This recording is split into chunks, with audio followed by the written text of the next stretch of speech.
welcome to another Keelhauled podcast. I'm your host, Captain Logan, and we've got a lot of Sea of Thieves news to cover today, so tie yourselves to the mast and hold fast. Ahoy there, pirates. I hope you had yourselves a good week and a good weekend. I know I did. This week, I have none other than JPizzle with me to talk about Sea of Thieves. We're covering some of the information that came in as far as promotions, as far as the patch updates, and a revised experience about the Ashen Lords. All that and more on this week's episode of Keelhauled Podcast. Joining me today, I have none other than a good buddy of mine who I got to sail with recently. And it's a good thing I did because he has helped me really feel better about this update. And that is my good buddy, JPizzle. Pizzle, how you doing, buddy? I am doing great, Logan. How are you, my friend? Much better, much better. I've been having a tough time with the update, and I wanted to have fun. I wanted to enjoy it, and it just wasn't. And a lot of it was because I was playing solo. So I think it was like Thursday night that I put out a call. And I gave people like 6 hours, and I was like, all right, I want to sail tonight. I want to get in there with some people, and I want to have some fun. And you answered it like almost immediately and was like, yeah, I'm down if I'm awake. And I'm like, cool. And we had a couple other great people. We had Jim Flannery, I think from the, I think it's Flannery. I'm going to hate myself if I messed up his name. Leahy. Jim friggin' Leahy. Yeah. I apologize, Jim. From the Trailer Park Boys TV show. Oh, is that what that's from? Yeah. I need to watch that. I feel bad. I've never gotten a chance to watch that. And then we had a red-crested Breagle, who, if anyone hangs out on Twitter and is a fan of Rare, you've probably seen him post about stuff because he's a huge. The red-crested Breagle, as many of you Rare fans know, is the type of bird that Tui is in Banjo or Kazooie. Is the type of bird that Banjo Kazooie is. I didn't know that. So you didn't know that? I No. didn't know that. He told me about that. I'm learning. He was actually at the.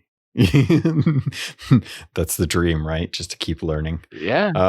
Every day, something new every day. He and I met when we were doing the Roaming Meg adventure back in February.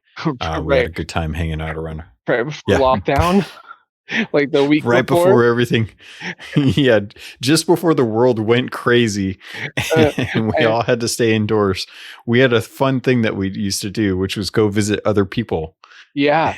It was funny. The same time that you guys were doing that in California, I was watching Balzania. He was in Vegas for the 311 like thing. It was like similar timing. Right, like as the world is shutting down, both of you are just out there in the world, and I was like, man, this is crazy. This is crazy. Like he was literally there the last day of the world being normal, somewhat normal. Yeah. I miss those times. I Weird, hope we get right? back to that at some point. It's really weird. Yeah. I was lamenting the other day about how I wanted to just go to a mall and just buy some stuff from Hot Topic. Like all I wanted to do is just go to a mall and buy some shirts from Hot Topic and check out the pops. I didn't care about anything else. That's all I wanted to do. And I just kept thinking like, I can't even really do that. It's such a pain. Pandemic makes you want to be 15 again, Logan? Is that what you're telling me? That never changed. Really? I've been that age since I turned that age. Okay. When I turned 18 and I could have my own like car and my own expendable cash and go buy whatever I wanted from Hot Topic, that is stayed the same. The only thing that's changed is I no longer have the piercings that I did, and I don't wear the chokers or the makeup, and I don't have the hair, so I can't pull off the black hair dye anymore. Those are the changes that have come about as of me getting quote unquote older. I am still mentally 15 at heart. All right, so physically you're your age, but mentally you're still old and busted. You're still Yes. 18. Okay. That's fine. Yeah. Nothing wrong with that. There's a lot of things wrong with that. Don't ever say that. No, it's fine. It's hey, I'm shoot. I'm still young at heart. I'm old. I'm very old. I I appreciate your acceptance.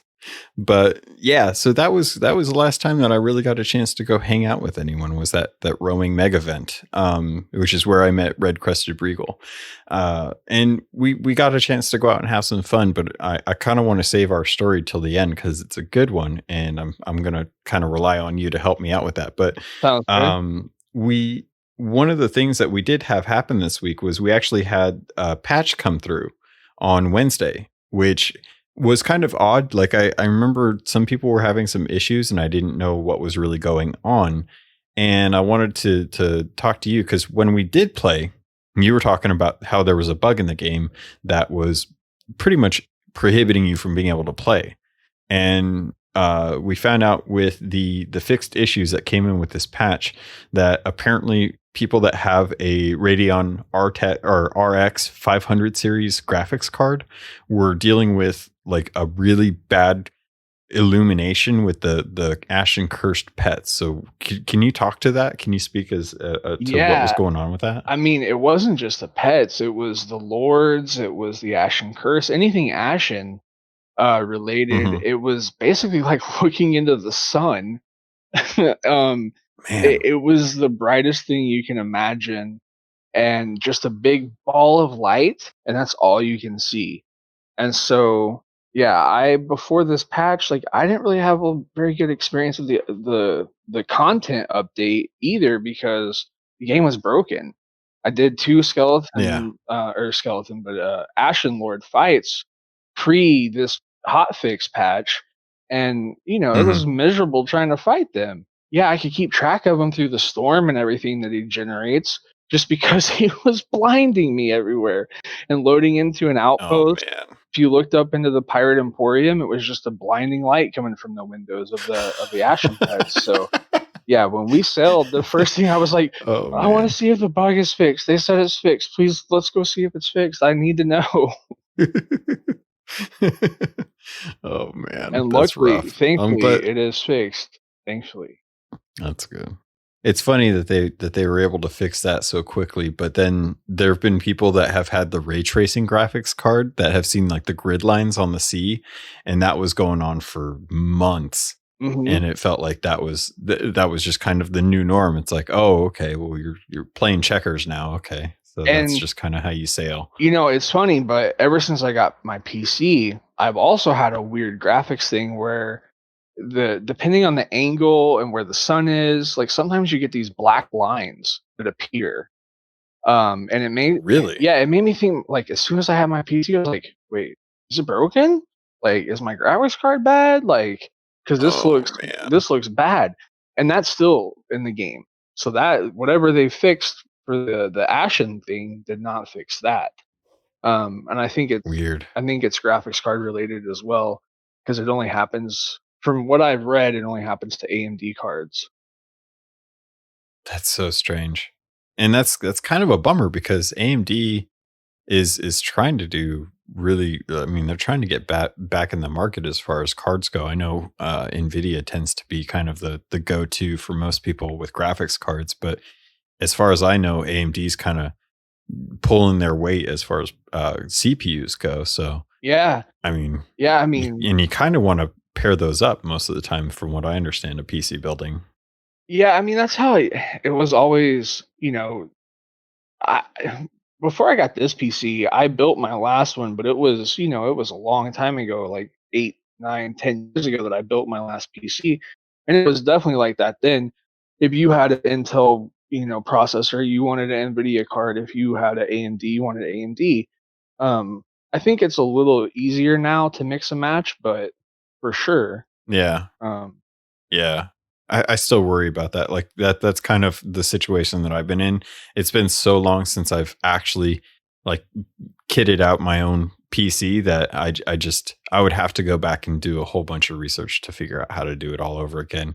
Like the base of it's there, but it's like somebody trying to tell you how to build a house with plaster when you've been building brick houses your whole life. It's like you understand how to build a house, but all the materials have changed and it's like, all right, well, how does this all kind of piece yeah, piece together? What tools do I need, kind of thing?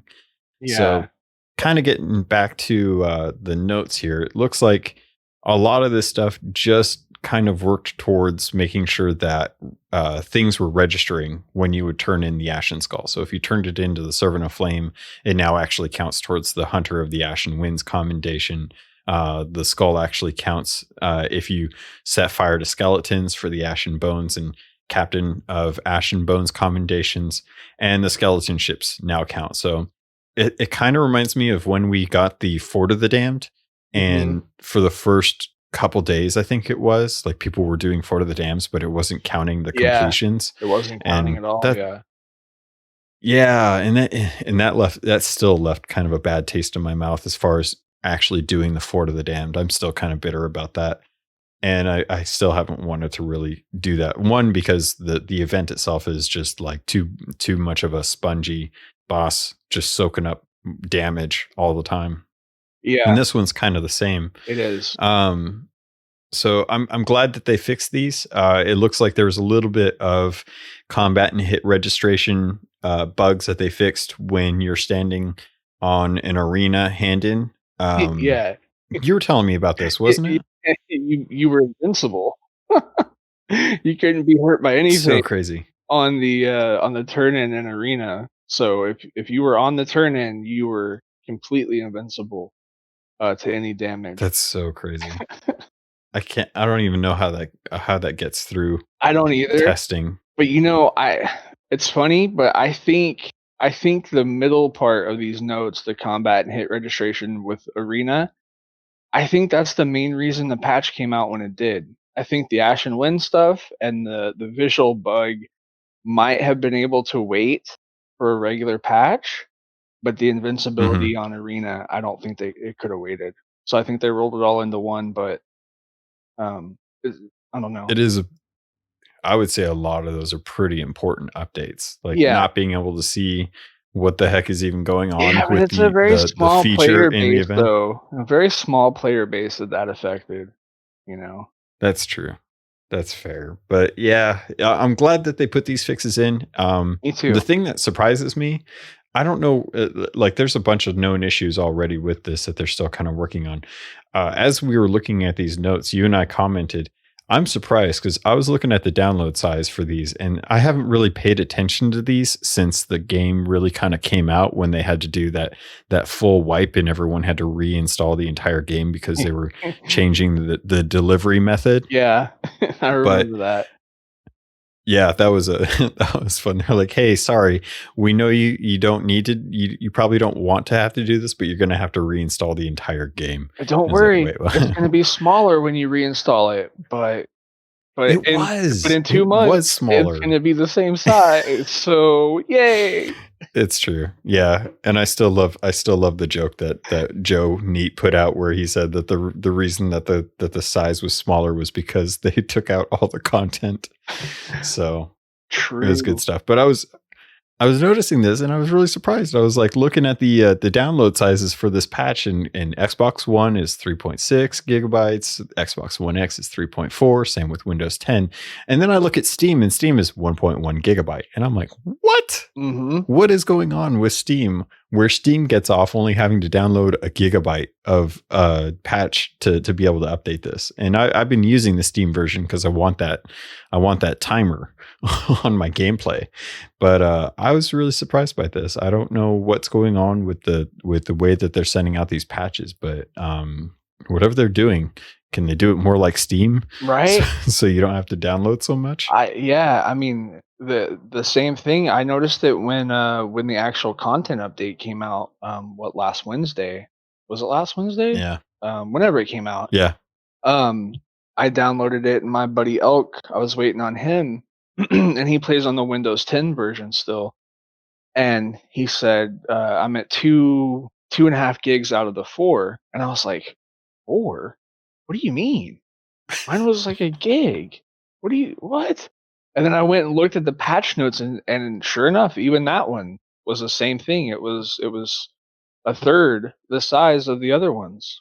So, I don't know what they're doing on Steam. Really weird. I guess it's just the Yeah. packager or how it's I don't know how it's delivered to you, or you download that and then you download the rest of it, and yeah, I don't know. but whatever.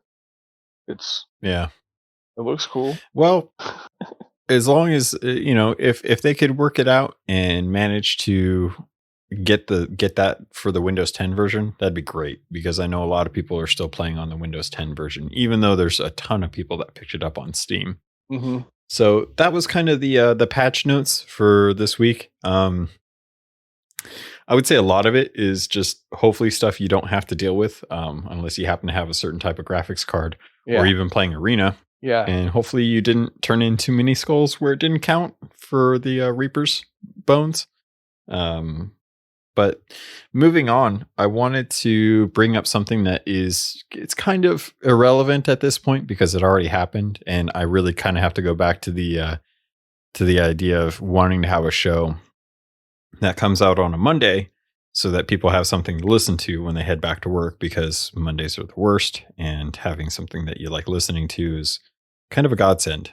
There's a few shows that I listen to that come out on Mondays, and I really appreciate that they're there because it makes the start of my week so much better. But we had this weekend 2 days where the Sea of Thieves partners were offering viewers of 30 minutes or more that 2 figureheads, basically. The Bird and the Bear figurehead, which is the first time that this has been released since July of 2018, when I think it was like $1,996 or $97. It was the year that that Banjo and Kazooie was released. Yeah. Was the cost of it.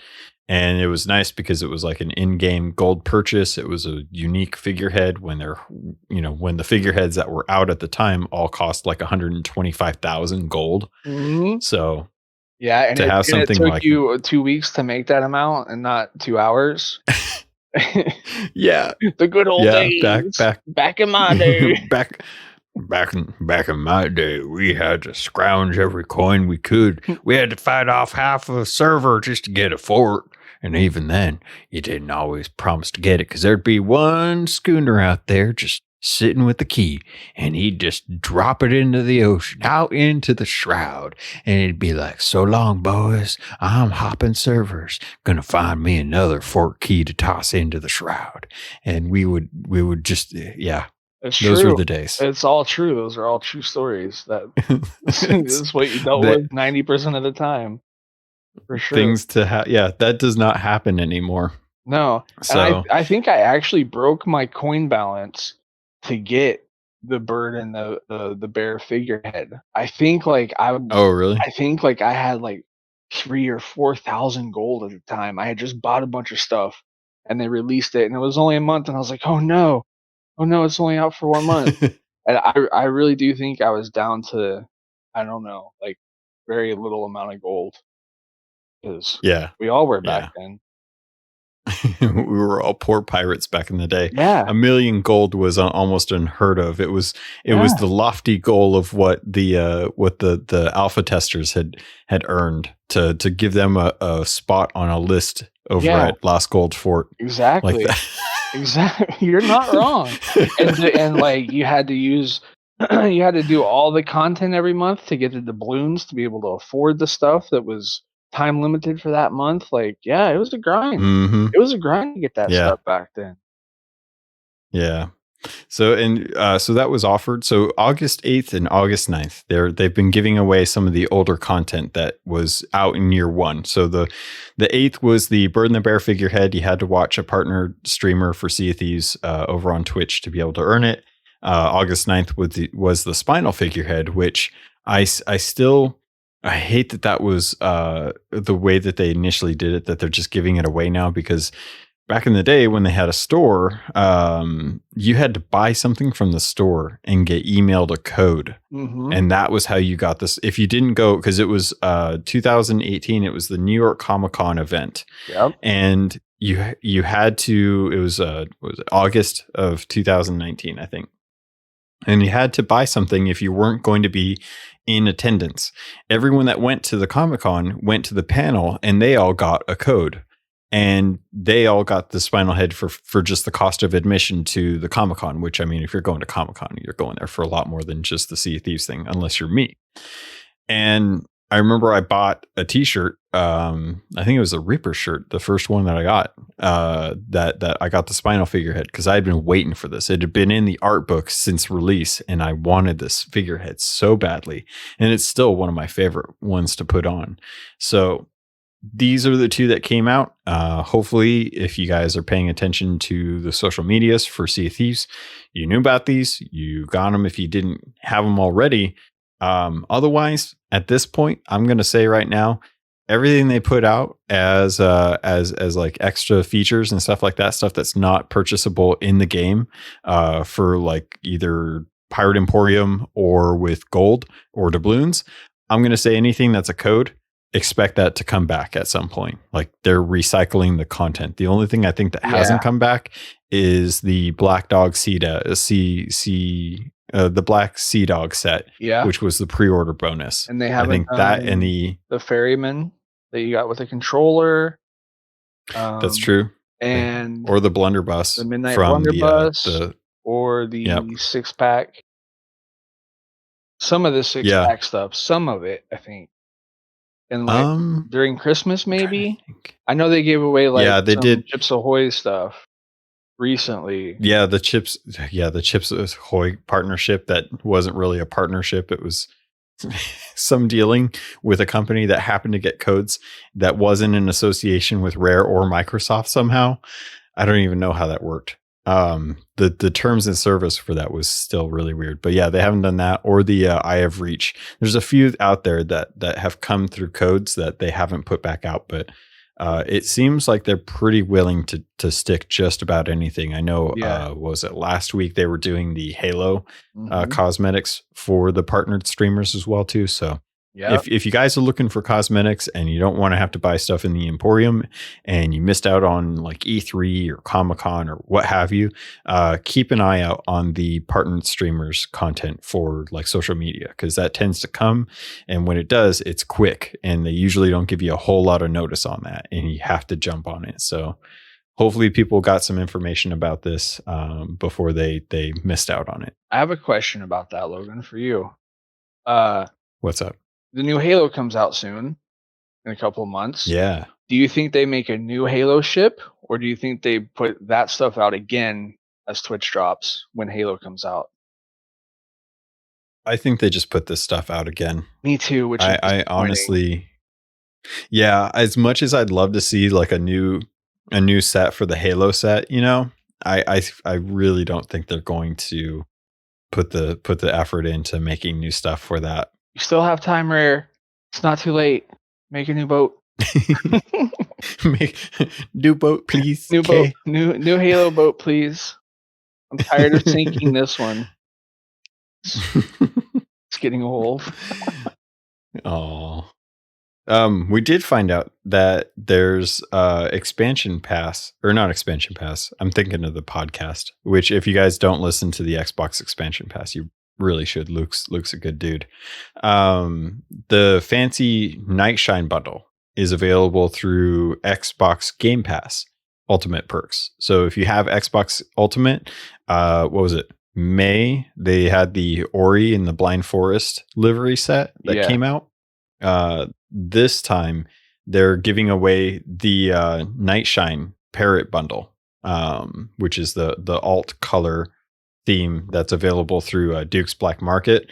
You get the jacket, you get the hat, the cutlass, the figurehead, the sails, and it looks like on the image that it comes with the figurehead. Maybe I can't be sure of that.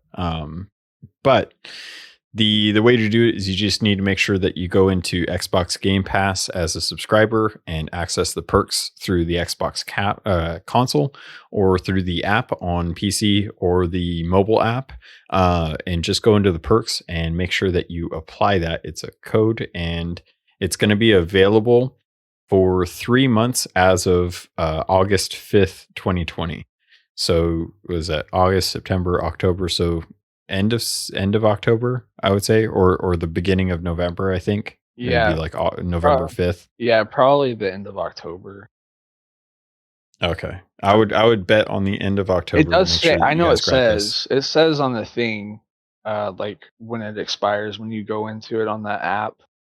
into the Oh, perk that section.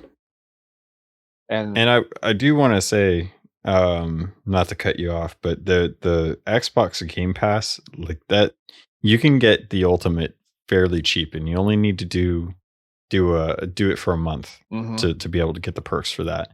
But I will say there's a lot of cool stuff coming to Game Pass soon, and Especially definitely going to be worth it. if you're a PC player, like Game Pass on PC is a no-brainer. It's like $6, and there are so many games coming out for it in the next. I mean, they did a whole hour-long showcase, and every game they showed was going to be on Game Pass.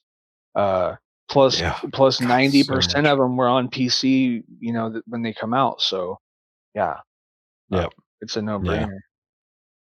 Really, really awesome to have that much content available. I've already filled up the Xbox that I picked up. I grabbed a 4 terabyte hard drive that I had lying around. I hooked that up, and I've already filled up a terabyte's worth of Game Pass content just so that I have it downloaded in case I get that itch to play something that I haven't jumped into yet. So I've got like all the Batmans, all the Halos, everything, Gears of War, all of that's on there just so that I can have access to it, because I know I'm going to have Game Pass, and as long as it's downloaded, I can just jump in at any point. Yep. So I put all my single player content on the external, and all my multiplayer stuff on the internal, because I don't see myself getting an SSD for the for my One X with the Series X coming out. Yeah. No, not So, unless but you play. I mean, your friend, what's his name? I forget how to pronounce it. That oh, we sailed with, um, breasted it was guy, a red crested, yeah, crest, red crested Breagle. breasted, yeah, crested. um, like he still plays Sea of Thieves on Xbox, and after we sailed, I actually helped him pick out an SSD for his Xbox, to Yeah, help resolve some of the issues with loading and textures and just you know things to help make it be a better experience. So, but yeah, yeah. if you're not playing Sea of Thieves, you probably don't need an SSD. It makes a difference. It really does. Huge As much of a bummer as that sounds, it's a bummer to know that it does take a lot to load in the game, and the faster a drive you have, the better it's going to be. So kind of a bummer, but it's just how that works sometimes. But um, moving on, I wanted to jump into the Rare 35th anniversary event that's going on right now. And if I look at it, we've got 2 weeks from the date of recording, which is the 9th. So if you're listening to this, you've got less than two weeks to get the 35th anniversary figurehead, which is a griffin with a shield, and the shield has a sword. And on top of the sword, there's a scroll with three X's and a V in blue, and it's meant to signify the 35th anniversary. And I gotta say, I actually really dig this figurehead. The figurehead is really beautiful in person. It's Well, amazing. in game, It's amazing.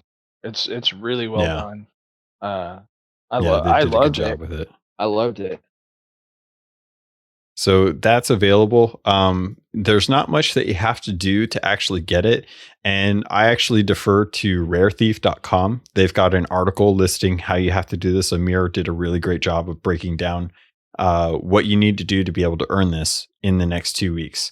So the whole idea is to try and celebrate Rare's 35th anniversary. And to do that, they took some of the Easter eggs for their different games in Sea of Thieves and went ahead, and if you go and inspect them, even if you've already inspected them for the Legends of the Sea update, if you go and inspect them, you have until the 24th of August to do each of the five. And the first one is the Black Witch on Shipwreck Bay. Just head over there, interact with the actual Black Witch nameplate, the thing that we've been wanting this whole time for our ships, the name of the ship. It's coming in the I'm captaincy sure update. I'm sure it'll come. Captaincy I'm update. sure it'll come. It's on its one of way. these days. It's on its way, Logan. It's on its way. I trust. Battletoads on Snake Island. If you head over to Snake Island, there's the main island. And on the main island, you have the tribute to Tartan Snake. And you've got the big snake actual statue. Is that a statue? Monument? I can't think of what the best way to do that. But sculpture? If you sculpture. I like that. Yeah. If you look at the giant snake sculpture, if you head north to where the cannons are, just underneath there's that kind of cave tunnel area where there's a couple of cannons mounted that you always get hit by cannoneers from skeletons and stuff. On one of the rocks on the side facings of that north side of the island, there's a circle that is the Battletoads symbol, and then 3 toads of different colors in it. So you want to go and inspect that. Make sure you check that out. The other one, which is the one of the best ones, is the Bird and the Bear, which was actually a shirt that was available in the Sea of Thieves store. It might actually still be available in the new store. I haven't checked now that I think about it. But over on Plunder Valley, there is a rock that has the bear with the red crested breagle above it, and a bunch of little stick figure people trying to attack Banjo and Kazooie, which is, I'm not sure what that's about. Kind of okay with it, but make sure you head over there to Plunder Valley and do that. And the last one, for as far as island interactions that you'll want to do, is the Viva Pinata wall painting on Thieves Haven. And that one's a little bit more hidden. So that's one that if you head into the cave system that's on the middle island, and I'm reading this verbatim from Rare Thief. So thank you, Amir, who was on the show back at the beginning of the year. Thank you to them for writing this up. So head into the cave system found on the middle level of the island from the north side. So if you head to the north side, you've got that cave system upstairs on the middle section. The caves westward, you'll come across the Viva Pinata rock painting. And the rock painting is unique. It's got a teal horse, a brown thingy. I have no clue. What is that thing? I have no clue what that is. What would you call it? I don't know either. I played Viva Pinata too, but I don't remember. It's like a fox and a donkey and a pinata. Is it a pinata? A thing. It's a pinata. We'll call it. It's a pinata. Okay, so there's a red fox, there's a teal donkey, and then there's a black pinata around a sun in the middle. You can't miss it. You can't miss it. And the last one to do this is in honor of Perfect Dark, which there's actually an achievement. If you're new to the game, you probably haven't done this. You have to sail into a storm and hit the center of the storm with all of your lanterns off to hit the achievement for Perfect Dark in a storm. And that's in relation to the game that was out on the N64 and then later on Xbox. But yeah, that achievement, if you haven't done it, then you'll know that you hit it.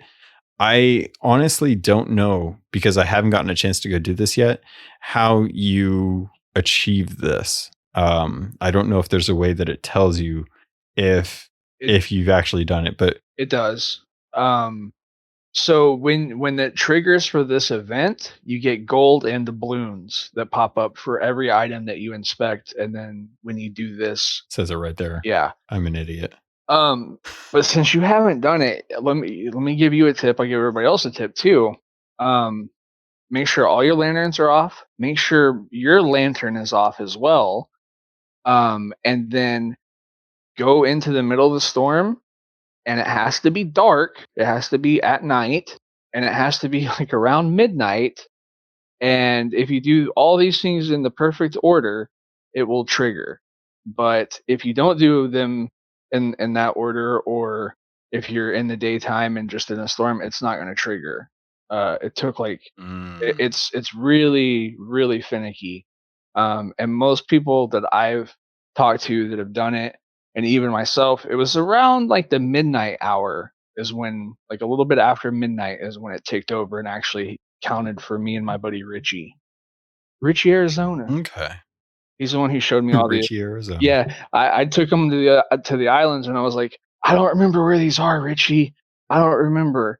And he was like, I was just doing tall tales here recently. I think I know where that is. And he went straight to him every time. So thankfully, I had Richie with me. Nice. Well, hopefully this helps out people who are kind of new to the game or just don't know the islands in and out like many of us. I will say that Amir writes in the article, and I'm going to have a link to this in the show notes. And he did want to at least let people know that it may take up to 48 hours for it to appear in your inventory at the shipwright, so at the customization chest. So if you've done it and you've gotten the golden doubloons for it, just be aware that it might not register right away. It might take a little bit. So check back in a couple days. If it still hasn't shown up in your inventory and you know that for sure you got all of them, then make sure that you head over to the support area for Sea of Thieves on their website, and you put in a ticket to make sure that they can actually help get that, make sure that you guys are getting credit for that as well too. So I love this. I actually think that this was really cool. I kind of wish that they had done a full set though. I kind of wish that they had done like an entire livery set, and that they had broken up each part of the set as a different piece of the ship. That would be so instead of just the figurehead. Yeah, like I think it would be great if they had a whole theme around the 35th anniversary, and the liveries was tied to the Battletoads one, and he had to go do that. And then the sails were attached to the Viva Pinata one, and then the figurehead was the Perfect Dark in a Storm, and kind of dole it out piece by piece, and kind of give us a reason. And then do something like, I don't know, interact with one of the NPCs in the game to kind of celebrate Sea of Thieves, like, or alliance up with someone, or, shoot a cannonball at someone to celebrate Sea of Thieves. And that could be your sixth connection to the rare studios. And you'd be able to have like a full set, you'd have all 6 pieces of the livery set. So I can't lie. Either way, I got super distracted just now because you said Battletoads, and then like you were talking about cannons and stuff, and I was like, oh, Battletoad cannons. Yes. So now I just want Battletoad cannons. So thank you, Logan, for doing that to me. Hey man, Battletoads got an actual release date. I'm looking it up right now because I know it's in August, but I can't remember. It's like the date in August, 22nd or something like that. But 20th. There it 20th, is. Yeah, I'm looking at it right now. So yeah, August 20th. Maybe they could do one. I wish it had online multiplayer. I wish. Yeah. It's 2020. Wait, it says multiplayer video game. Yeah, it's couch co-op. Is it couch co-op? It is. It is very much like what it was back in the day. Listen, it's 2020. We live in a pandemic. You can't go to someone's couch. Like, you know what I mean? I mean, you can, but you kind of have to stay 6 feet away and wear a mask. Day one hotfix. Put in the multiplayer. put in the Corona patch. Let's go, Rare. Do it. Right. Yeah. That is kind of a bummer. I think that we might actually have them, because they have Conquer, they got Perfect Dark, they have Killer Instinct, that's another one. I don't know. It's not really like it's not a rare IP, but they did make the game. Yeah. I feel like they could probably make a Battletoads. Oh, I'm sure they will. Livery set. I would be shocked. Right? I would be shocked to not see Twitch drops. Around the 20th. Yeah. 22nd of August. For the weekend of, come watch your favorite partner streamer and earn the ship set. Mm-hmm. I'd be highly surprised if they don't do that. Yeah, we'll I feel like that's kind of it feels like a no-brainer, but those are usually the times where I'm like, yep, that's when I'm wrong. Yeah. So I hope They do. I do too, because that'd be great. Like, yeah, Yeah. I can It would only be imagine. it would be cool to see like them actually have that. It looks like this is actually a play anywhere game as well too. See if they did, yeah, man, if they did online co-op, Yeah. then you could do, oh, there it is. Yeah, couch co-op. Oh, that's a bummer.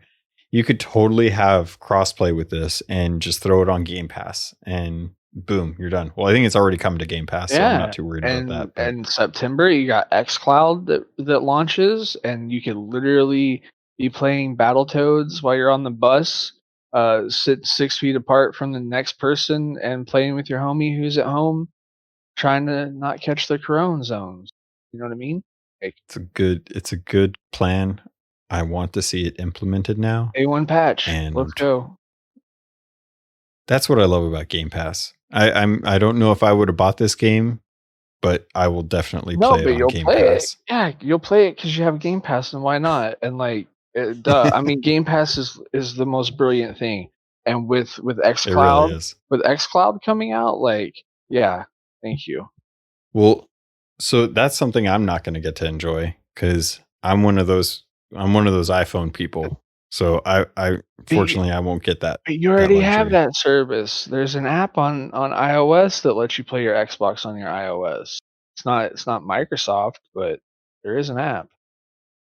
True, true. I will, but then I would actually have to have it like it's not impossible.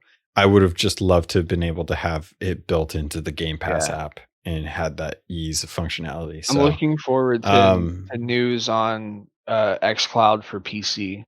Because they've only talked about Android, but I know that they've tested the PC version of xCloud, and I would like to be able to play yeah, Series X games and my back library. Because I mean, I played on the Xbox for years, and I have a tremendous like game library that I'm not enjoying anymore because I got a PC and who want it's not that good. yeah, It's not that good of an experience anymore for me. yeah. Um, so yeah, Yeah. No, I definitely I don't when you have a powerful PC, I don't blame you, man. It's totally fair. My PC's getting a little long in the tooth as far as PCs are concerned. So it's I keep looking at it and I keep looking at the Series X and I'm like I feel like I just want to get a Series X and use it as my game streaming console because it's as powerful as any PC I'm going to yeah, buy on the market yeah. and I It's can still do most of the other stuff with my current one.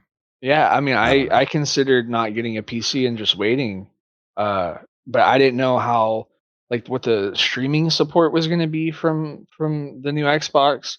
Because right now, streaming from your Xbox on Twitch is pretty terrible experience. Um, Yeah. so if they had Discord integration in the new one and stuff like that, but they never have talked about stuff, that kind of Yeah. those kind of topics You're that not wrong. that I was interested in. So I was like, yeah, I'm just gonna get a PC and So I know this is kind of a random tangent because we're not really talking Sea of Thieves, but I did want to pull this over to your Oh, screen so that you could see this. mhm. Did you see these images Yeah, of this Xbox? the So I long don't rumored Xbox Series yeah. S. Yes, it's Yeah, happening. so if you guys if you haven't seen this online, there's a couple images going out. Apparently there's someone who has a controller, a white controller for the Xbox news or for the new series of Xboxes on the side. And you can tell it's a new one. It has the new share button, which just says share your content anywhere. But on the side of the box, it says that it's for the Series X dash S, Xbox One, Windows 10, Android, and iOS. And it's I guess it's for sure a thing. There's this looks pretty legit. I mean, there's tape on the box and the box is bent, and it would take a lot of effort to Photoshop most of this, just based on the lighting and stuff. So I'm willing to bet that it's pretty legit. The It's only a thing robot white. the only thing is this front. That text on the front, the robot white, that seems Mm, so off brand from the normal Xbox like font. It looks weird to yeah, me. That's the only thing when I looked at the pictures, because I saw it earlier. And I was like, that's weird looking. But Yeah. I don't know if it's just a new marketing thing, and maybe this isn't even a final version of the box. I don't know, but Yeah. it does definitely give credit to the long rumor of the Series S, which is Yeah. a good thing. I think it's a smart strat from Microsoft. I think Yeah. Microsoft is doing everything right for the new console generation, where I think PlayStation is doing everything wrong. Um, So that it's a weird conversation. I think every company is doing exactly what they plan to do. Like Series S and Series X are the new high standard for what people want to play games on. If they're that kind of bleeding edge technology type of console player, they want the most powerful. They have that. If they want the lower, they've got the S. If they've got their old system, they're still included. Like Microsoft has built their ecosystem and they have different access points for their content. Whereas I think Sony is doing everything that Sony has always done, which is like, we're coming out with a new generation. It's going to be a yep. new experience, and everything we push is going to support people that want to get into the new generation. And if you want the new generation, we're going to commit to giving you the bells and whistles that make it feel like you're getting a new generation. And then Switch is over here, Nintendo's over here, like, you're going to buy our stuff because We're you want to Nintendo. play the best. Yeah, you want to play the best first party content. You want Mario, you want Zelda, you want those games, and you're going to get them, once every few years, Yeah. and they're going to dominate the home / portable market like they always have. And it's just kind of depends on who you are as a gamer. If you're looking for great first party games from companies that make games like Naughty Dog and oh wow, I just blanked on who made Spider-Man. Why am I blanking on that? Psyonix? No. Who Uh, made Spider-Man? Oh, I don't know because I can't remember. I'm not a Sony. I haven't played on PlayStation in years. I can't remember. That's gonna bug me. Doesn't matter. You guys know. Anyone that's listening to this is Yeah, who's into Sony probably already knows. I people don't know are why they're listening to a Sea of Thieves podcast, but it's a thing. they're angrily So tweeting you right now what the name of the they company better. is, and also I to hope so. bring Sea of Thieves to PlayStation. Come at me. Bring your hate. No, I see, feed on it. okay. I didn't want Sony to do that this time. I know that that's what they've always done, but I thought that Yeah. they could have done so much better. When I watched their game showcase, I watched the whole thing, and I'm like, man, I didn't see any games coming to PC. Like maybe one or two that might also be released on PC from Sony, but everything on Xbox is PC, also PC. Oh, Insomniac. Yeah. I almost said Insomniac, but I didn't do that. Dude, you could totally have done it. You could have been like, "Oh, dude, it's Insomniac," and I would I have just been know, like, "Uh-huh. Uh-huh." but I'm not the type. So I'm the kind of person that I don't usually say something unless I know it's like 100% correct because I don't like What are being you doing on the internet? fighting. Sir, do you not know how the internet works? No, I'm new. Well, welcome. Rumors and speculation are our bread and butter here. But yeah, no, So, I so all the games that come out on consoles are all amazing, especially the first party exclusives. They're all great, but I want yeah. to play them in a higher frame rate with better graphics on PC. I mean, call it what it is, but that's what I prefer. And to see Sony miss the boat on that is sad. Like because I think they're missing a big market opportunity with not having their games come out the same time on PS5 and PC. Oh, I 100% agree with you. The surge of content or the surge of business that Microsoft has generated by putting their games on Steam is insane because every game has Microsoft Studios games like on the front. So when people see it, they're like association with, Gears 5, with Sea of Thieves, with Halo Master Chief Collection. Like if you aren't a mainline Xbox gamer, but you're constantly seeing Microsoft's publishing at the top of Steam for what's being sold all the time, dude, that is a huge win for Microsoft. Yep. And meanwhile, you're angering 120 or 100 million plus people who own PS4 every time they send, Horizon Zero Dawn to Steam. Yeah. And they feel justified when the version that comes out on Steam isn't on par with the PS4 Pro or has issues with it. And it's like, it's a port. They're going to fix it. It's fine. But yeah, every time they get upset about that, I keep thinking, I was like, I would love to have Sea of Thieves on my Switch. It's still one of my highest videos on YouTube, and I'm never going to have it. And it kills me that that's just not going to be a thing, because maybe I would love to. Maybe it would be a stretch. And that's coming from conversations that I've had, unfortunately, as much as I would love it to. I've had conversations with people, and it's just been one of those things that they're just like, yeah, no, it's probably not going to ever happen. Yeah. And I'm like, it kills me. But I would love to. I would love to play it on my Switch. It's already handheld. It's already got the Joy-Cons there. The buttons are mismatched, which I hate. I mean, and Nintendo needs to fix their stuff. xCloud might be your solution. Have you ever? xCloud is. You never tried it though, huh? Because you have iOS.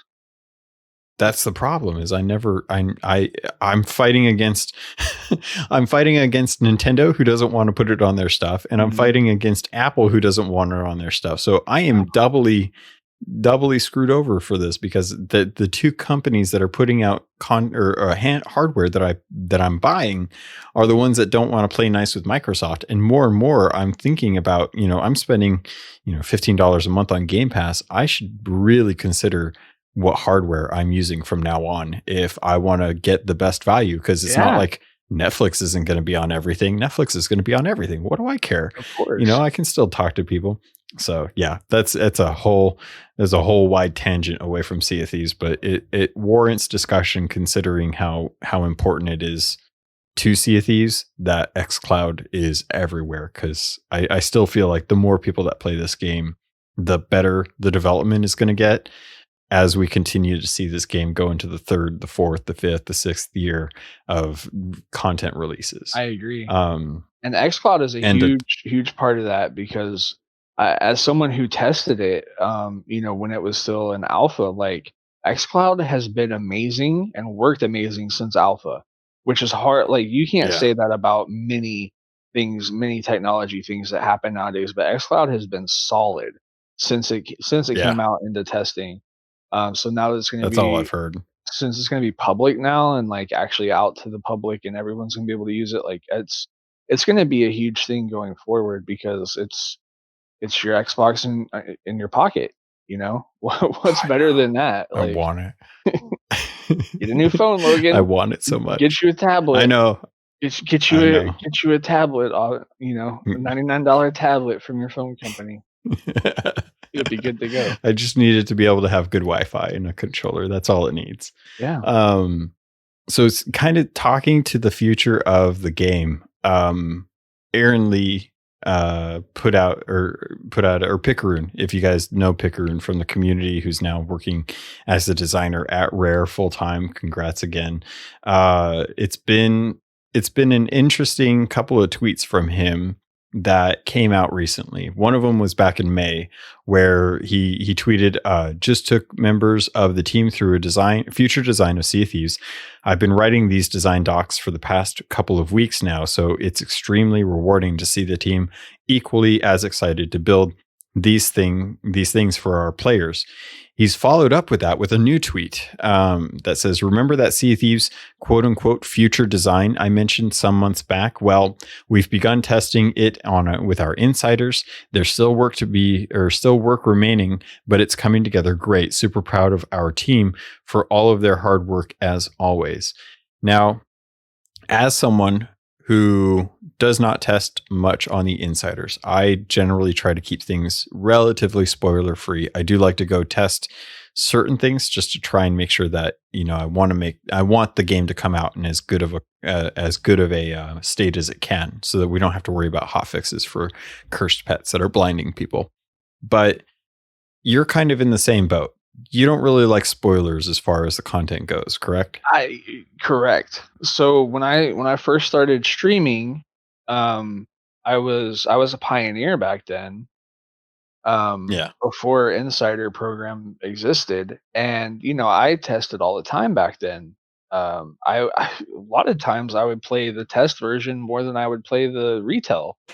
Um, but once I started streaming and I started noticing how the things that I would do on stream the day of the update wasn't, it didn't feel natural. It was kind of just like, oh well, I've been testing this for a month, like or two, and I've seen it, I've done it. Like Yeah. it's stale at that point. So yeah, for me, I'm in the same boat as you. I try to not see content as much as possible, but certain mechanical things I do like to test, especially when it comes to combat, because I feel like for me, I do more combat than anything in the game, and those are the things that are more important to me to make sure decent changes and the correct things. So if there's a big combat change or something, then I'll test heavy on that. But otherwise, I try to avoid the spoilers as much as possible because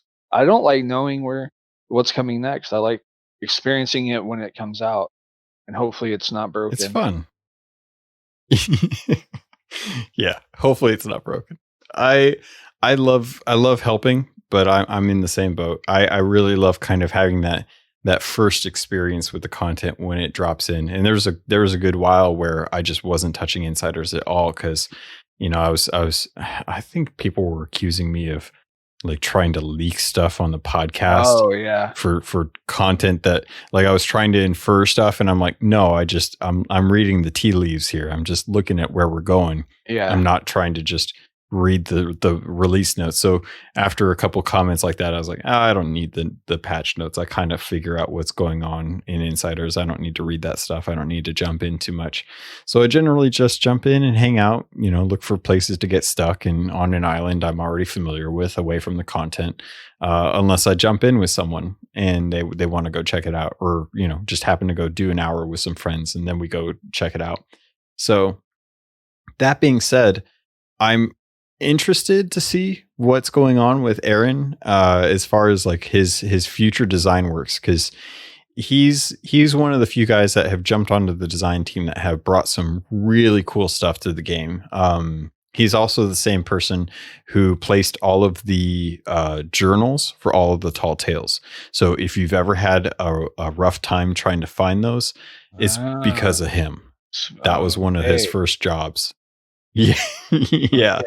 So if you ever went to go do a journal and you found that you had to get yourself up to the top of the beacon on crooked masts and you still couldn't find it and you jumped down because you thought everyone that was on your crew already got it and you'd already read it, and then come to find out you didn't.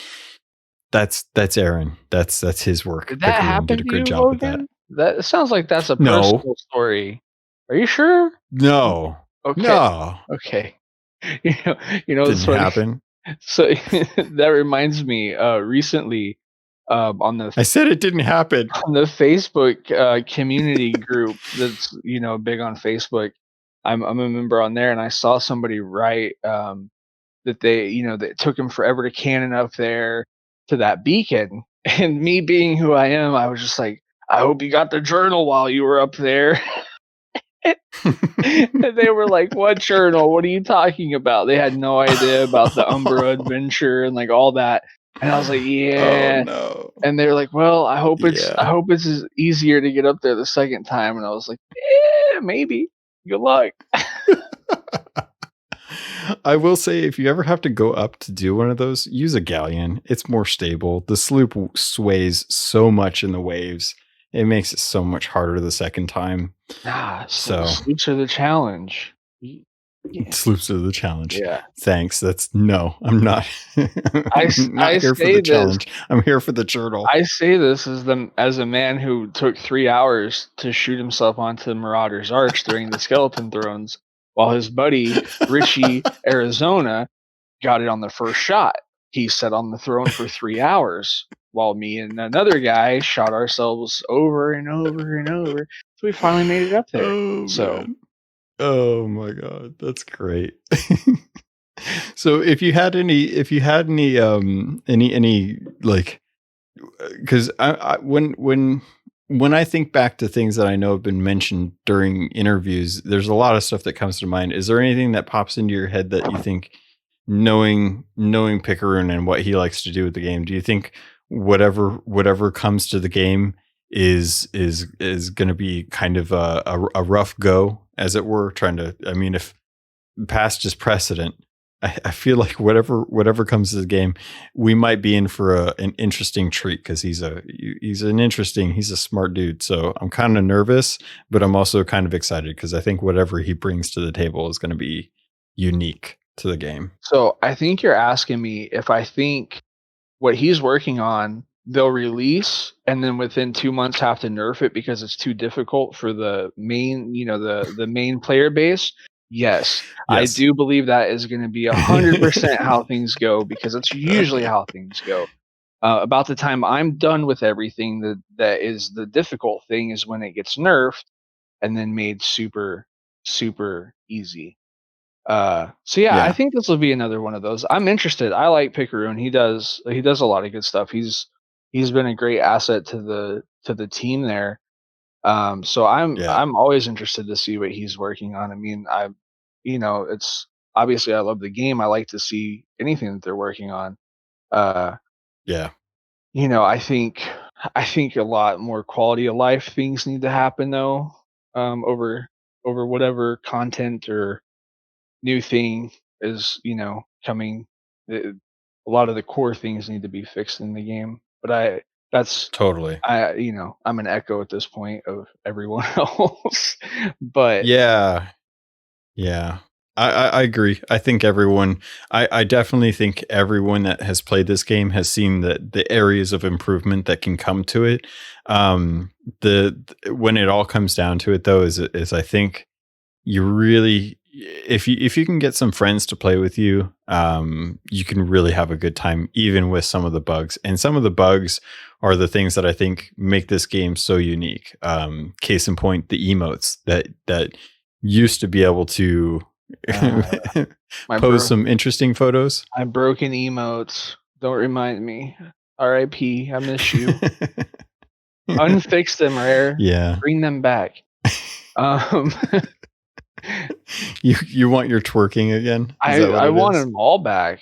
No, Oh. the funny thing is, like, they release all these new emotes every month with new content, and, like, that was my favorite part, like, honestly, every week when I do Insider, I would go on Insider and any new emotes, like, I would equip them and I would break them, and I would just see the funny results, and I'm like, "Okay, this is gonna be amazing on stream."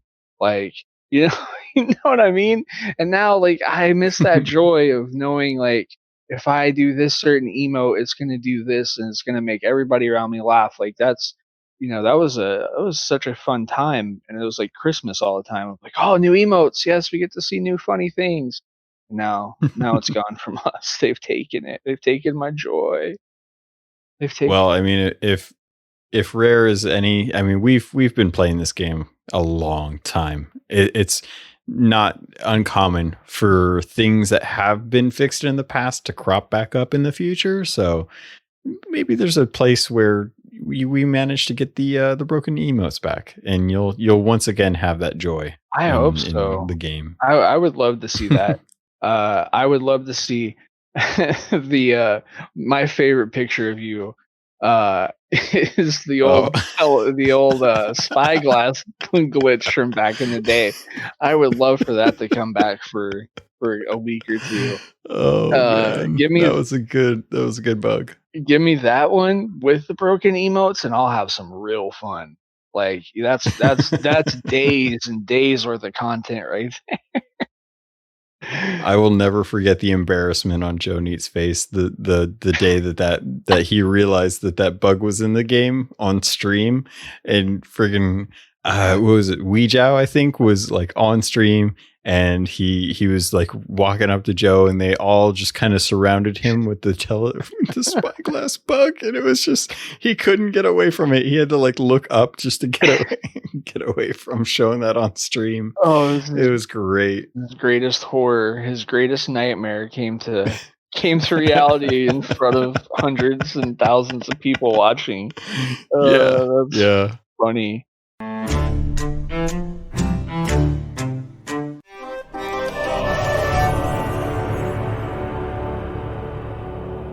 I'm Bob. And I'm Brad. We're lifelong friends. And the hosts of the Film and Whiskey Podcast. This is the show where each week we review a classic movie and a glass of whiskey. That's right. Every week we go in depth on a well-known movie while sampling the best from the world of scotch, bourbon, and more.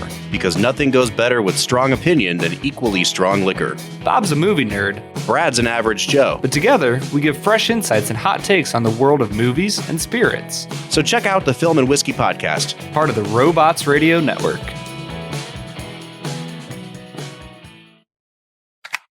Do you like adventure? Yeah. Do you like laughing? Yeah. Would you like to listen to a group of people you don't know play D&D and reference retro pop culture you vaguely remember?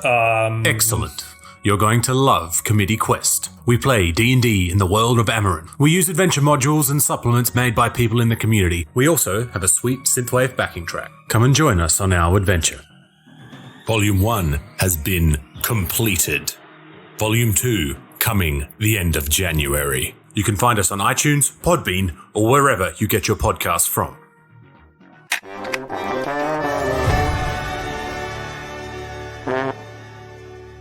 So, I did want to dive into the captain's log, which is I wanted to bring you on because, for one, you got me into being okay with the Ashen Lords, and a lot of it had to do with playing with other people. So I wanted to kind of talk about our experience. So we went out sailing, and it was you, me, Jim, and Red Crested Breagle, and we got out to on a galleon after trying to piece together like who was going to be able to make it, who was on the waiting list, and we managed to go out there. We had a really good time, and We did. funny enough, I don't think that we didn't even really do so we did do an Ashen Lord, but we didn't do it from the beginning.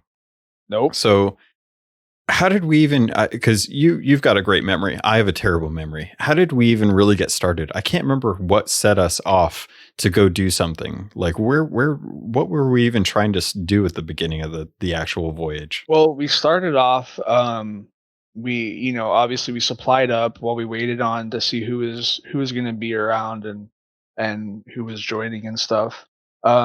And then we wanted to do the Ashen Lords because I was like, we talked about earlier, I was chomping at the bit to see if the bug was fixed, because this was the day that the second patch came out, or the new patch came out to fix that bug. And so when we set out, the fleet was up. The Skelly ship fleet event was up. That's right. And we're like, oh, well, I guess we could, somebody went through it. That's what it was. Somebody had gone through it and activated it. And so it was going to be up forever. And I was like, well, I guess we could just go, do this event. And yeah, that's where the fun began. Yeah, so we finished that off, and that was pretty quick. I think we only had to take out 3 ships for that. Yeah. And it was very quick. Grabbed all the treasure. Had a whole bunch of treasure off of that. And as Reaper, we were Reaper emissary. Yeah. We were like, yeah, we'll do the event as Reaper emissary. So we grabbed everything and got to almost grade 5 just from that. Yeah, we got pretty high. So where after that did we end up? Because I know at some point we ended up going hunting. Was that was on the first server? And this is where I need your help, because we played for a few hours.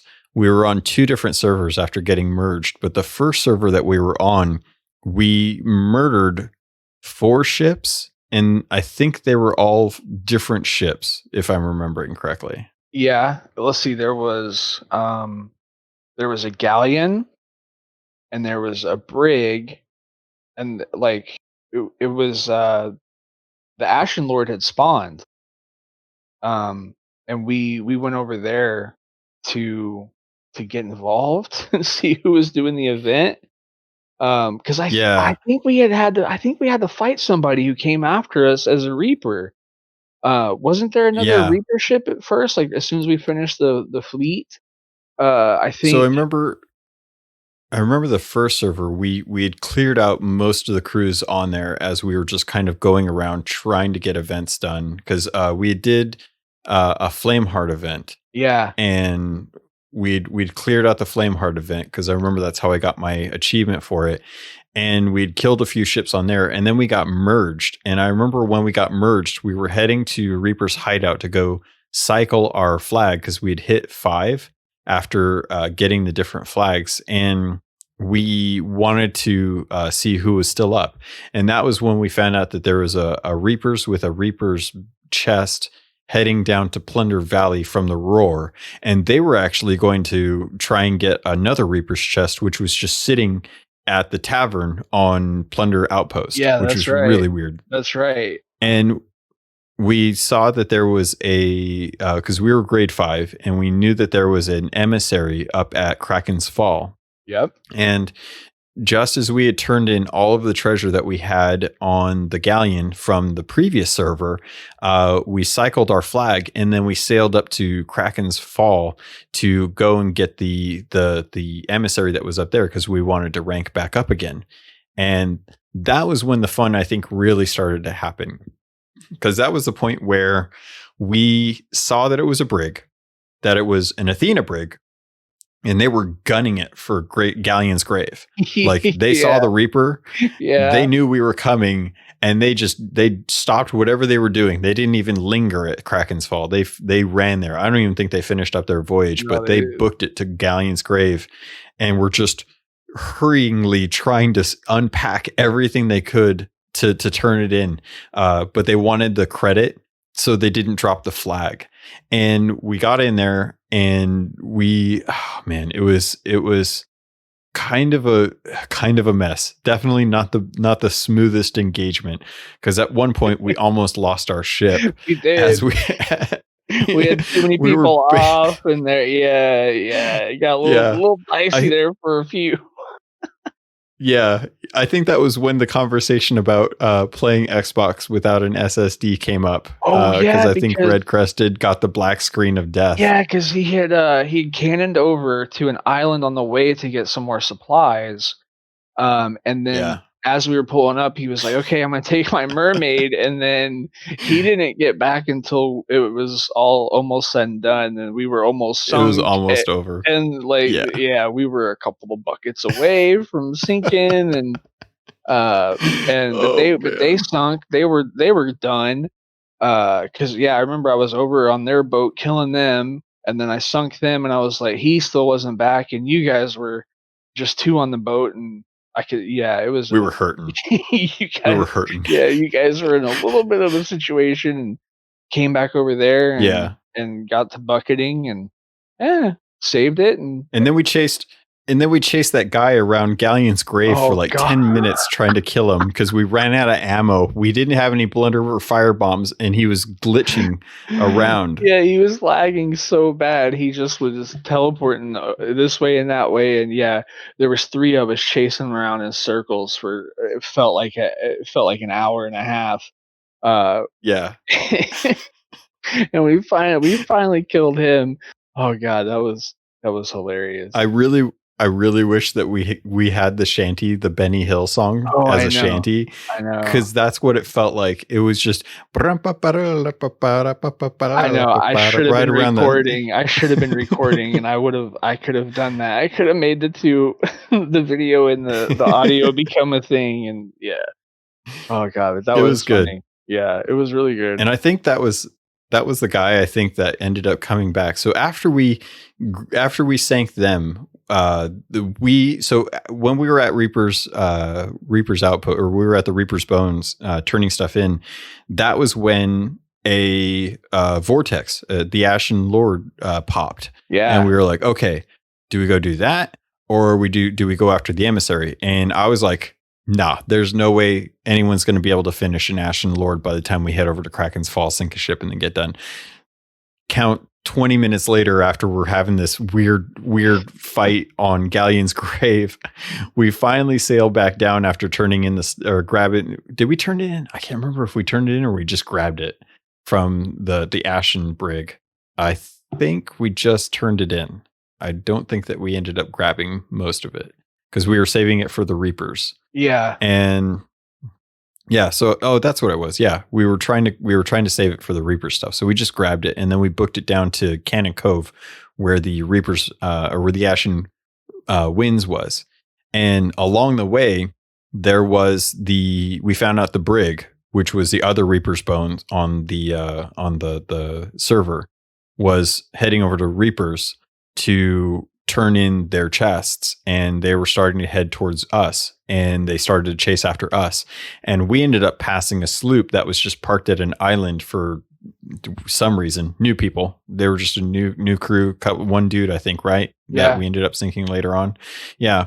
So we're sailing over to Cannon Cove, and that's when we find out that there is someone on the island. They had activated the Ashen Lord, and they had dragged him up to the southwest corner of the upper part of Cannon Cove.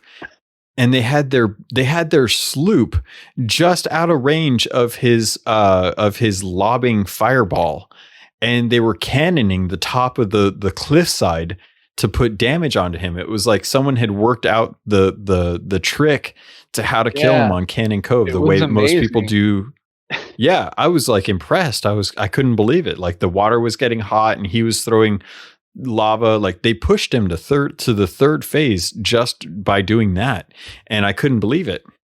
So we sail over there, and as soon as we round that island, they just drop sail and leave. They didn't even want to stick around. They were just like, nope. Yeah, they were like, we're not going to deal with that. We've overstayed our welcome here. We're done working on this. Go ahead, take it. We'll be on our way.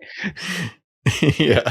So they booked it. They headed over to Sanctuary around that area. And that was about the time that we're like, all right, well, the Reaper Bone Galleon's coming at us, so we might as well just take care of them. And that was when you and I kind of booked it. Like we had a small tussle with the galleon, and we were kind of circling around Cannon Cove, while, mind you, the Ashen Lord is on the island trying to chuck fireballs at us, which was hilarious. And you and I managed to get enough shots in, and then you headed over. We activated the pizzle, which is, if anyone that hasn't seen your stream knows, that if you activate the pizzle is going to go murder. Yeah, and that's just what you do. Yeah, usually I'll go put in the work that I need to make sure that they don't survive. There's one reason why I like to bring Piz along, and it's because of his company. But the benefit of that is I get to activate the pizzle once in a while, and that's when he just goes over and murders the entire crew, and I reap the benefits of it. Just point and say, okay, that boat, and I'm like, okay, see you later. I'll be back in a minute. One's dead, two's dead, three's dead, all dead, anchored, sitting here. Shots. I need shots. The thing I love is that your skill has been built up based off of playing on Xbox with a controller. And many people who have that amount of skill generally start on PC and have the benefit of mouse and keyboard. And I still to this day love that all of your skill has been built up over playing on an Xbox. Yeah, I mean, I started in alpha on Xbox, and I'll be real honest with you, from alpha until probably like July, August of 18, I was garbage. I was the worst. I lost every fight. I got killed all the time. I hated the game. I raged. And then I met some people who were on PC, and I learned a few things, and I made some settings adjustments to my controller to make it easier to jump and turn, and turned up my sensitivity all the way. And and then I started fighting some of the best PC players in the game, and once I could keep toe to toe with them, I felt like I was probably okay. But yeah, I mean, that's one of the things I've always loved, and I mean, I still play on a controller on PC for the most part. I haven't fully made the switch to keyboard and mouse. I'm still working on it because I'm not as good, Yeah. and like you said, you guys don't call me in usually unless like I have to go kill someone. So usually I need the right tools for that, and that's usually my controller. But I'm by no means am I an amazing player of video games, but if I can be good on a controller, pretty much anyone can. And so You've taught me a lot just in our conversations and the settings that you've kind of talked to me about, setting my jump to the right R3 stick, like Mhm. turning up sensitivity, changing some of the button layouts. Like you've helped me out immensely just in my experience with using a controller when I am playing on Xbox. So I know it. Sometimes you may not feel like you're being effective. Sometimes it's just settings. Sometimes you just got to get used to a different way of kind of thinking about how you play, how you can adjust what you're doing to kind of give you some of the edge that having a mouse and keyboard would normally give you. Exactly. Something that I don't. And I kind of wish that some settings were changed initially for players so that they aren't given the default layout that they are right now. So it kind of gives them a leg up on how to play with a little more efficiency. Give them a control scheme. You can Yeah. most games you can change the control scheme, and like Call of Duty has all these different ones, and bumper jumper and this and that, and so Sea of Thieves give us a PvP focused controller option, and put these things in, make it so you can turn and jump at the same time, and like that's It's a really good the idea. thing. Like the thing that I've found, because I've helped a tremendous amount. Most of my friends have played on Xbox. Most of my friends still play on Xbox. Um, but what I found is if you show people these things, these certain tips and tricks, is changing your jump button, turning up your sensitivity, raising your field of view on Xbox. These certain things, like they just change the game immensely. And anyone that I've shown them to that has gotten used to them are 10 times better than they ever thought they could be. So it's possible for anybody. You just have to put in the work. That's what I would say. There's no quick fix. You know what I mean? You can't just change a button and suddenly you're able to do everything that you want to do. It doesn't work like that. You still have to put in the effort, but knowing the True. mechanics and why why you do certain things, why you would make those changes, knowing why it works and how it works makes it a lot easier. So Yeah, definitely. And we had a pretty good time. So I remember kind of getting back to the story. We at that point we had killed the people that were, and every time you go over, I feel really bad. Like you need help. So I want to shout out Jim and Red for manning the galleon while you and I went and murdered people, because that was kind of the moment where I was like, I want to make sure you have backup on that. And we managed to sink the galleon. And that was about the time that the sloop came back. And you and I were kind of trying to get some of the treasure on the rowboat that they dropped and, just stay alive. Because at that point, the Ashen Lord's like trying to sink us with the fireballs. And Red and Jim take out the sloop that had been working on the Ashen Lord that whole time. And they're like, all right, it's down. And I think, did you get back to the ship first, or did I get back to the ship? I'm trying to remember. I think I can't remember. Did you? 'Cause I was rowing, I Okay. think. Yeah. I think I tried to try and make sure that our ship wasn't going to sink, because it was just those two against the sloop, and the sloop was doing circles. Yeah. So they sank the sloop, which was hilarious, because you and I are sitting there waiting for respawns to come back so no one messes with the Ashen Lord. And they're like, all right, sloop's done. And I'm like, wait, really? That's it? That's all that's... I'm sitting there going, wait, there was a sloop? Wait, cool. I missed this. Good to know. My bad. And that was about the time that, and I can't remember if this was the first or the second time. I want to say this was the first time that the Athena brig decided to come back. This was the first. There was that choice. Yeah, the first wrong choice they made was they decided to come back to try and get the treasure that we had that we stole from them. So the Athena brig, and I loved that I managed to get this because when it happens, it's the sweetest feeling in the world. But we had a clear broadside on them. You and I want to say Jim had shot out to try and board them.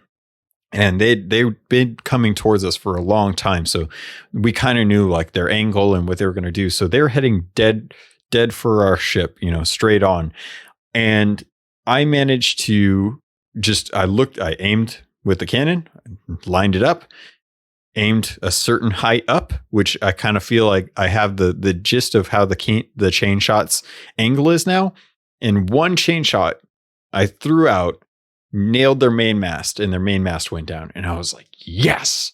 And then you guys got on board and murdered them, dropped the anchor, and we just started laying into them with cannons, sunk them pretty quickly. And I'm trying to remember, I think that the first time they came back with the kegs, or did they have kegs on the second time? No, I think it was the second time they brought the kegs for fun. Okay. I can't remember. I can't remember either. It's at this point we're like this was like our 8th or 9th ship that we had sunk in like 2 hours. Yeah. So it's all a blur. Yeah, there was a lot of murder that went down that night. Like the brig, so the sloop that was on the island, just kind of a new one, kind of came by Cannon Cove for some reason. The sloop was like, everyone's fighting. They're just going to leave me alone. I'm just going to go do something over here on Cannon Cove. I'll be right back. We were like, no, you don't understand. We're doing the Ashen Lord. You can't be here right now. Yeah, but thank you for the supplies. Yep.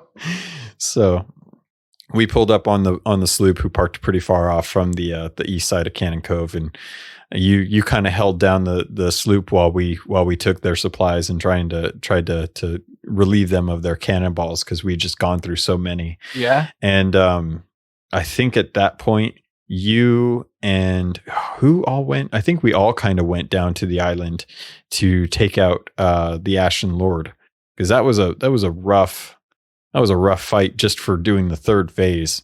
Yeah, because in between fighting these ships, like I was still shooting over to the island and trying to put damage on the Ashen Lord. I was so happy I could see. Yeah. I was so happy that I could see him now. I was like, yes, let me go fight. Let me go fight.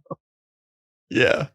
Such a good time. And we managed to get the Ashen Lord down, and we got back to the ship, and that was when the brig, I think, made its last venture, its last ditch effort. It grabbed some kegs, and once again we're parked at Cannon Cove, and it's sailing dead on towards us. And I think they tried to they tried to get an actual broadside on us, so they tried to sail at an angle towards us, and we just kind of went back over there and murdered them again and sank that crew. And I think that Athena crew finally decided to give up on trying to get their treasure back. Well, trying to get our treasure for them. Yeah. At that point.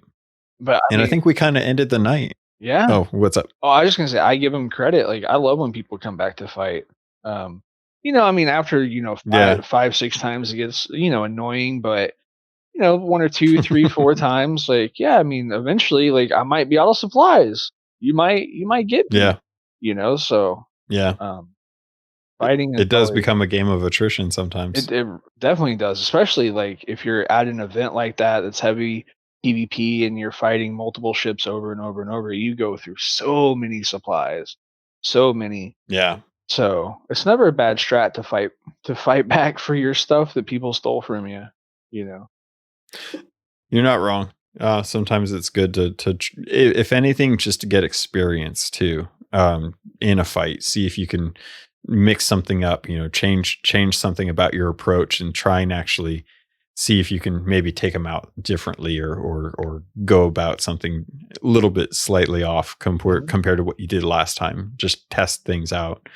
And I think that was when we kind of we'd pretty much done what we set out to do, which was get an Ashen Lord after 3 hours of sailing around, murdering everyone and trying to force the event by completing forts and krakens and Flameheart and everything, fleets. We did pretty much everything that the game has outside of Tall Tales, just to try to get to this event. And no voyages, not a voyage, no voyaging done. Yeah. Oh, yeah. Hold on. I'm so sorry, but my favorite part was how the whole night began with Breagle wanting to alliance. Remember, there was the 2 ships that were in an alliance. Oh yeah. And we went next to him, and he's like, "Oh yeah, look, they're already in an alliance. We could benefit from this." And I'm sitting there going, "This guy doesn't know, but like, this is not what I do. Like, alliances are not my thing. I'm very against being in one because every time I get in one, it backfires on me." And I mean, within 30, 45 seconds of us joining their alliance, they started shooting at us. And I was like, well, we're leaving this alliance and we're killing everyone. And that's exactly what we did. My God.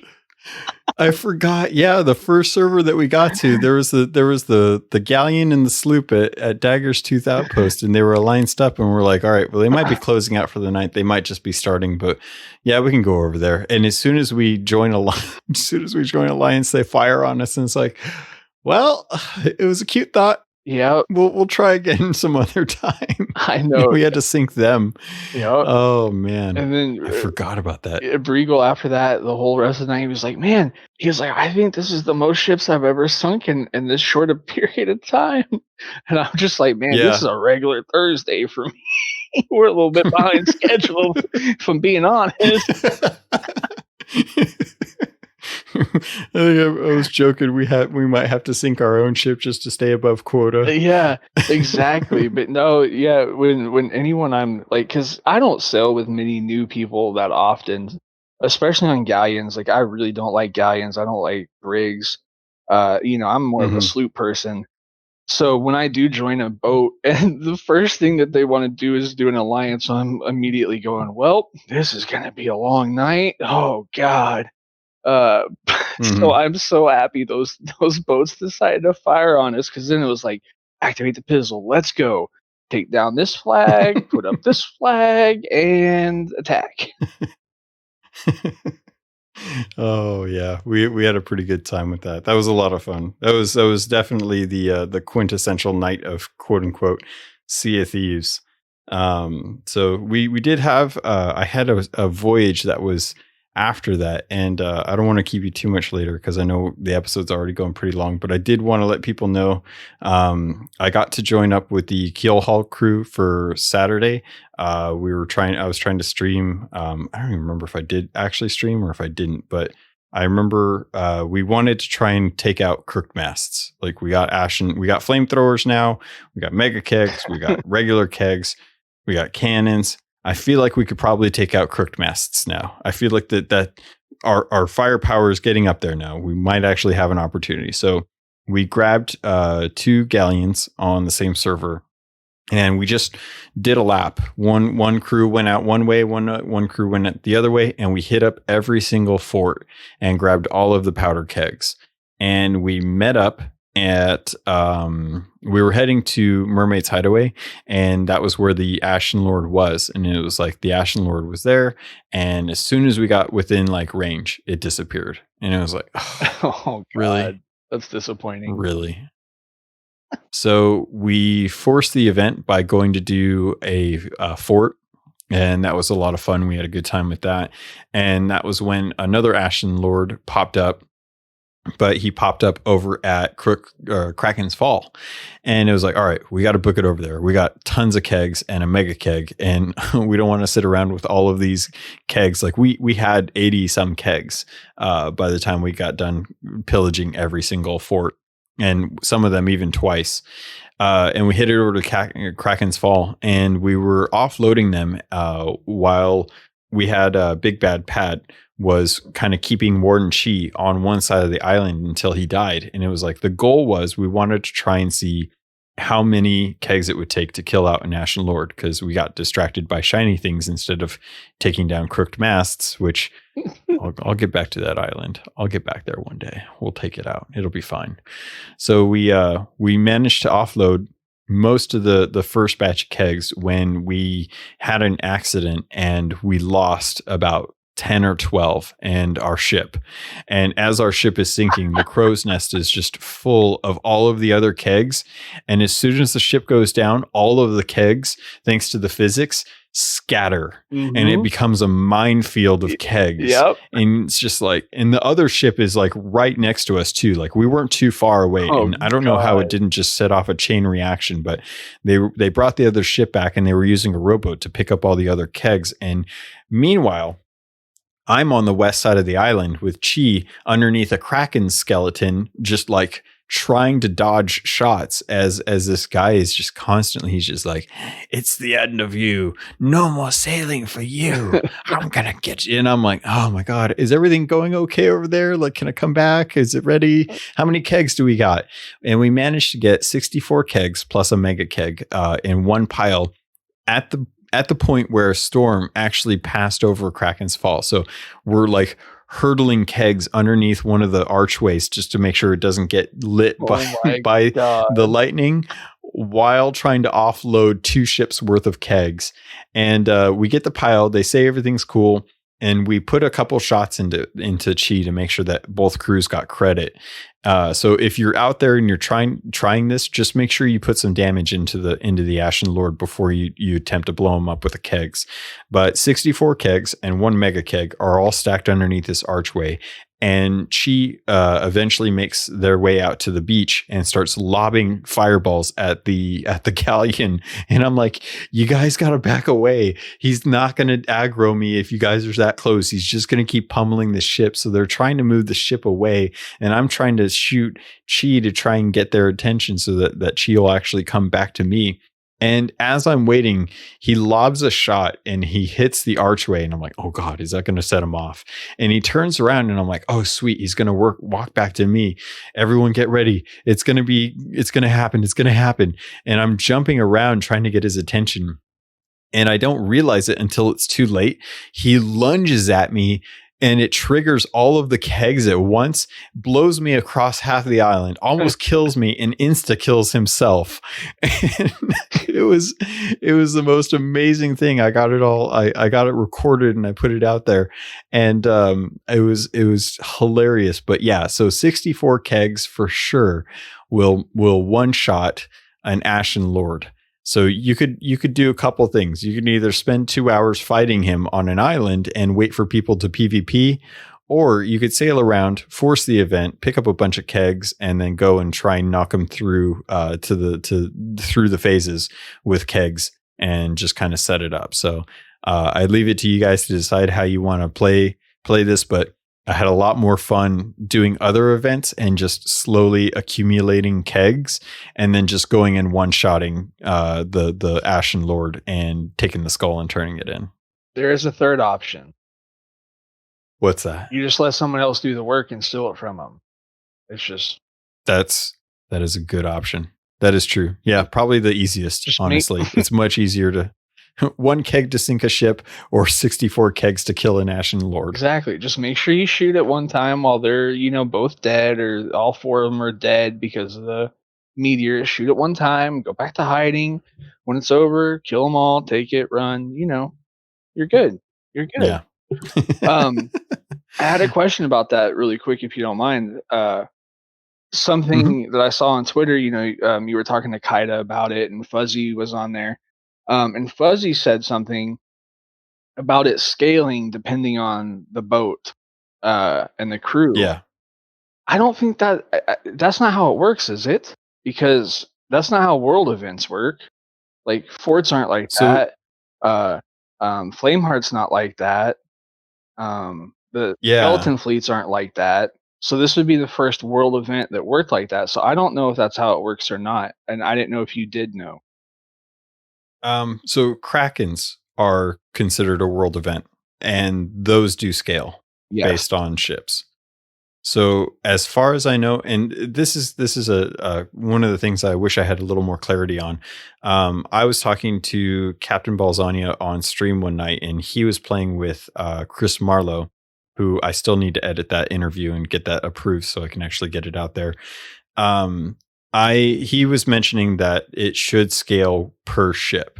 The thing I don't know is if it scales based on all the ships in the area or just the ship that initiates it. Because we set it up so that it should have been based off of the health of one galleon, because our second galleon sailed in later on.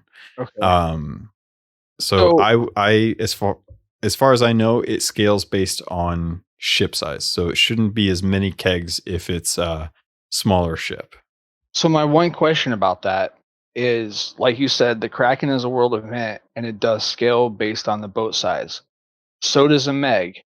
But there's something very different about, and also so do skeleton ships in a way, because you're less likely to get a galleon skeleton ship to spawn on a sloop than you are if you are a galleon. You're much more True. likely to have a sloop. So those all definitely scale depending on the boat size, but those are all things that spawn in the world. Spawn on you, spawn on a specific vessel, spawn on a specific crew. So I understand why those scale, but this being a world event like Fort of the Damned, like like Flameheart, like a regular fort, like a regular skeleton fleet, works the same way. I don't think it would scale. Who would we ask? Who would know that? Well, so Chris would know, and that's where I kind of would love to get better clarification, because the stream when he was talking about it, a lot of people were talking, so I didn't get to hear clearly if he said that it did or it didn't. But as far as I've understood, that it should scale, but I'm kind of in the same boat with you. I don't think it should. I think it should have a set amount of health, even if the health is high. But I do think that scaling would help with the solo aspect of it, because a sloop skeleton lord is a heck of a lot easier to take down than one of these ashen lords on a sloop. But again, that's another thing that you spawn as that crew. True. It's a voyage that you do as that crew type. So I don't know. I'll DM him. I would be curious to see what he says. Yeah. I'm inclined to believe you because of the logic. It makes a lot of sense. But based on the experiences that I've had, it feel well. Now I'm gonna say I'm gonna say you're right. It has the same. It has the same 3 stages, no matter what crew is there first. It does the same 3 stages. And from my experience of being there in a stage 1, in a stage 2, and in a stage 3, that I've got there for each one of those, and the time from when you got there to the time it died was around the same, and it didn't. And I was never the crew that got there first. So I'm gonna vote. I'm gonna say you're right. I'm gonna stand by you and say that as far as I'm concerned, it's got the same amount of health regardless of crew size, and that the health is just a lot harder for sloops, because that was my experience. Yeah, and it was a heck of a lot easier when it was with the kegs. So I'm inclined to believe you in this instance until we have further confirmation. Yeah, I'd like clarification on it. And I mean, it's something that could probably be tested as well. if we don't get a concrete answer. I'm sure Kaida or somebody could, or you, or some Sea of Science people could definitely try to figure it out. But just from the way the game has always worked, and logically, I think it's the same health based on everyone. If that's the case, I'm kind of bummed out, because it does make it harder for sloops. who want to try and do this. Even with 2 people, it's still a lot harder. I mean, you looked at you saw the same tactic I saw with that sloop crew at Cannon Cove. They were pulling him to the edge of the island and using the ship, which is kind of the Fort of the Damned method. But even the Fort of the Damned takes a lot of cannon shots. I think it's like 80 cannons to get Grey Morrow down. It's a lot for sure. So, but yeah, it's sloop is hard mode. You know what I mean? But should it be though? I mean, hard mode is one thing, but not everyone is going to always have friends to jump on a galleon. And some people just don't like the galleon or the brig. They just like the sloop. This is very true, but the people who are like that are typically able to handle the sloop. You know what I mean? Yeah. I don't know. I feel like it's tough. It is tough. Because everything is harder on a sloop. Like I can admit to that. Like I said, I'm 90% of the time I play, I'm on a sloop with one other person or solo. And yeah, it's definitely the hardest, but I mean, that's how it was for me in alpha and beta and everything. Like I was always solo sloop. So everything has always been the hardest. So I don't know. I'm back to the same thing of if I can do it on a controller, like anybody can do it, like that's just within reason. Definitely. Yeah. Well, I think that's going to do it. Was there anything else that you wanted to touch on before we head out? I don't think so. Anything else you wanted to question me on or ask me on? We talked a lot about the things that I was hoping to hit on. Just the story, your experiences playing on controller, some of our thoughts as far as like the emotes and stuff. Everything that I wanted to touch base. Obviously, it's not like this is ever going to be the last time you ever come on the show. So if there's ever something I'd love to have you come back on for, more than welcome to have you come back. It was a blast to get a chance to kind of retell some of these tales with you and stuff. So if people want to get a chance to ask you questions like this, or just to hang out with you and sail, or however you want to go about it, what's a good place for people to go to get your content, to get in touch with you? I mean, my Twitter. So twitter.com/JPizzle133. And I mean, it's the same name on everything, Twitter or Twitch or Instagram, or I don't know. Is there anything else I'm on? YouTube. How about TikTok? No, TikTok, because it's going to be illegal. So like, why even start? Plus I'm not a TikToker. But yeah, you guys, I mean, anybody can find me there. I'm around everybody's channels. You'll see me around Twitch. So, especially like if you're a controller player and you want some help, like hit me up. Like I'm always down to help. But yeah, I want to leave you with a few things here, Logan. If you're a controller player, know that you can be good. I mean, that's first and foremost. Learn some of the things I talked about earlier. Everyone should learn how to animation cancel, as far as like digging, bucketing, reloading your gun. Those can all be done faster with animation canceling that is available, done in all video games. And don't worry about losing. Don't worry about losing. Like everyone loses. I lose all the time. It's just loot. Have fun. Play the game. Have an adventure. It's true. That's the thing that I got through my mind. When I got that through my mind, I became instantly better. When I stopped worrying about losing. I sell with a lot of people that aren't as experienced as I am when it comes to PvP. And let's be honest, I get everyone that I sell with in situations of, well, now we have to kill everyone. And most people, don't. They can have a tough time. So breathe. Don't worry about losing. Everyone loses. Just have an adventure. It's really good advice. Awesome. Well, thank you so much for joining me on this. Thank you, Logan. I will make sure to have all of your social stuff in the show notes, as always, with my friends. And I think that'll do it. Pirates, again, I'm going to hop in after the interview. You'll hear me in just a second as I close out the show. Otherwise, thanks, man. Thank you, Logan. Have a great night, buddy. All right, pirates, that's it for this episode of Keelhauled. I hope you enjoyed it. We had a really good conversation with JPizzle. He's a good buddy of mine, and please get some time to go spend over on his streams when he is streaming. Also, if you guys have any questions, comments, concerns, feel free to let me know. There are plenty of ways you can do that. You can head over to Twitter and hit me up at CAPT_LOGUN. You can also write me an email at CAPTLOGUN@gmail.com. And you can also join the Discord too. There's plenty of channels in there for getting pirates to join up together, talk about other games, consoles, whatever you guys think you want to talk about. There's probably a way to talk about it in the Discord, and the people in there are awesome. I can testify, as most of them I have sailed with.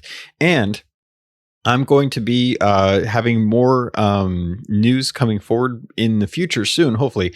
But I still have merchandise available if you guys want to do that. There's some changes going on with the advertising that we have for Gamefly. And because of that, I'm holding off on doing a promotion with them for right now, just until we kind of understand what the changes going are. I know I just talked about them last week, but I want to make sure that I understand everything that's going into the information that we're getting from them as far as like the promotions and how that's changing, because there is a bit of a change with that. So I'll let you guys know when I know more about that. And I think that's about it. Going into next week, we'll see what Rare has in store as we get closer and closer to the next update, and seeing if it's a quality of life or an actual content drop. And pirates, with that, thank you, I love you, and I look forward to sailing with you on the Sea of Thieves.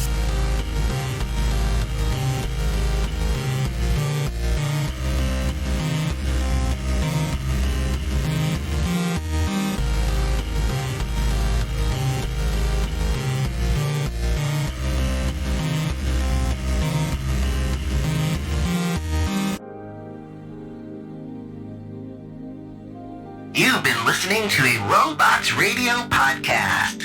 Smart shows for interesting people. Check out all the shows at robotsradio.net.